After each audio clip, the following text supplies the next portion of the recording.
Welcome to this exciting tutorial on creating an interactive card animation in Android. In this tutorial, we'll be diving into the fascinating world of mobile app development, exploring how to create a visually stunning user interface that responds dynamically to touch gestures. We'll be working with Android's powerful framework to bring life to a collection of beautifully designed cards. These cards won't just sit there, they'll come alive with captivating animations, creating an engaging and interactive user experience.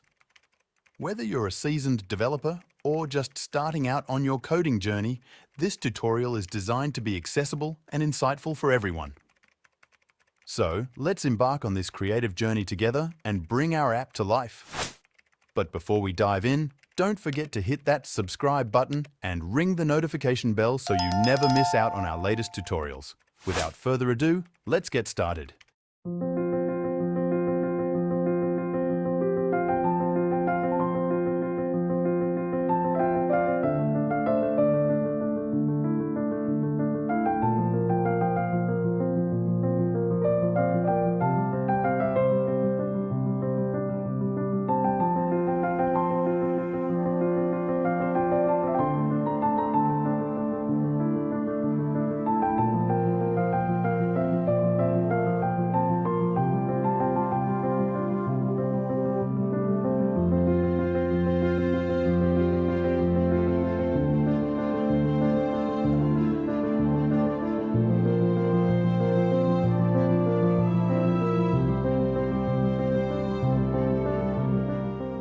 Let's kick things off by designing the visual interface of our Android application. To do this, we'll be working with XML, a markup language that defines the structure and appearance of our app's user interface. We'll start by utilizing Constraint Layout, a flexible and powerful layout manager, as the foundation of our design. Within this constraint layout, we'll incorporate a custom component called Card Container. This specialized container will serve as the holder for our cards, providing the necessary environment for them to be displayed and interacted with. Inside the card container, we'll add 9 text view elements, each representing an individual card. These text views will act as the visual components of our app, displaying the content of each card. By employing this strategic combination of XML and custom components, we'll be well on our way to creating a visually appealing and dynamic user interface. So, let's proceed with setting up our layout to set the stage for our interactive card animation.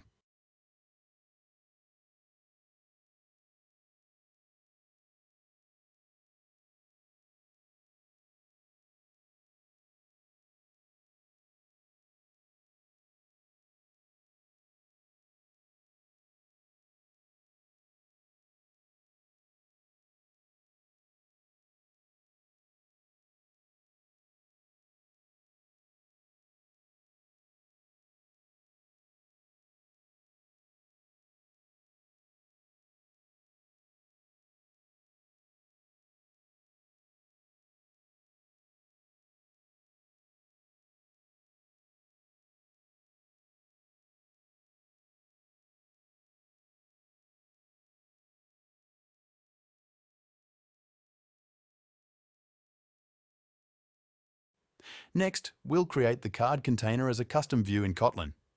This component will manage the card movements and user interactions. It will handle coloring the cards and smoothly animating them based on touch gestures. We'll use an array of colors to define the card colors. When the user touches the screen, the cards will smoothly transition and change their color.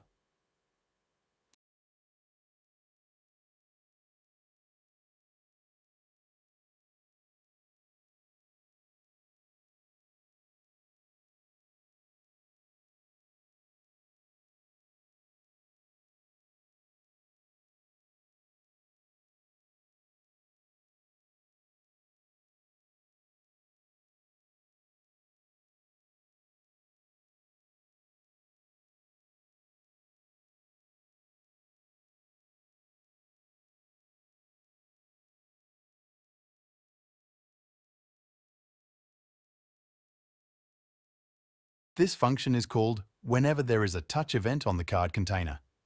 It takes a motion event as a parameter, which contains information about the touch event, like its type and position. It returns a Boolean indicating if the event has been consumed. Here, we define some variables that will be used throughout the function. Total time, the total duration of the animation in milliseconds. Num cards, the total number of cards in the card container. Spacing, the horizontal distance between the cards. Center card index, the index of the center card. This is a when statement, which is similar to a switch statement in other languages. It checks the type of touch event. If the touch event is an initial press down on the screen, this block of code is executed. This loop iterates over all the cards in the card container. For each card, it sets a background color based on the predefined card colors. If there are more cards than colors, it uses the last color.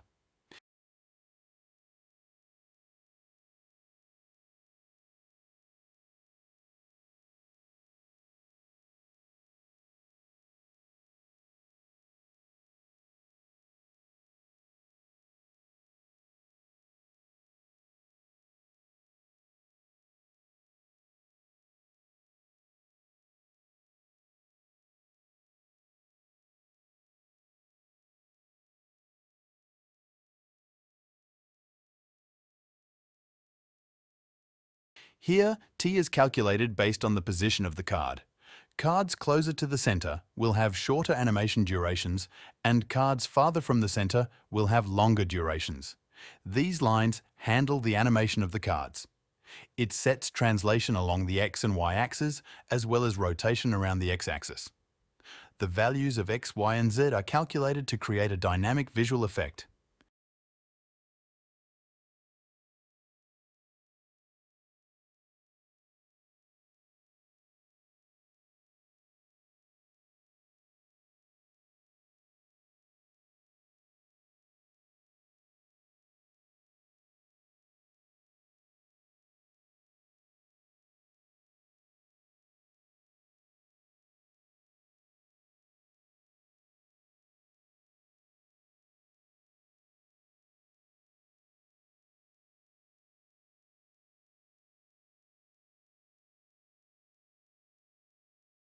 If the user is moving their finger on the screen, this block of code is executed. This checks if the user's touch coordinates are within the boundaries of a card. If so, it means that the user is touching that card.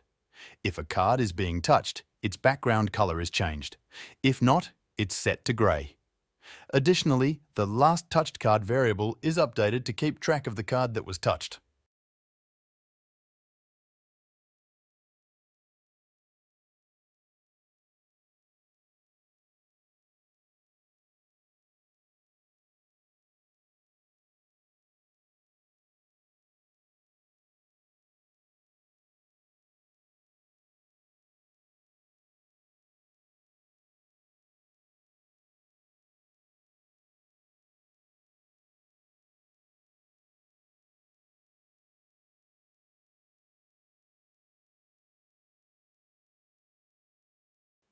When the user lifts their finger off the screen, this block of code is executed.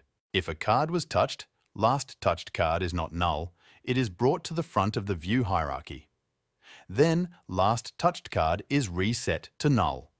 Finally, all the cards are animated to return to their original positions with no rotation. The function returns true to indicate that the touch event has been consumed and should not propagate further.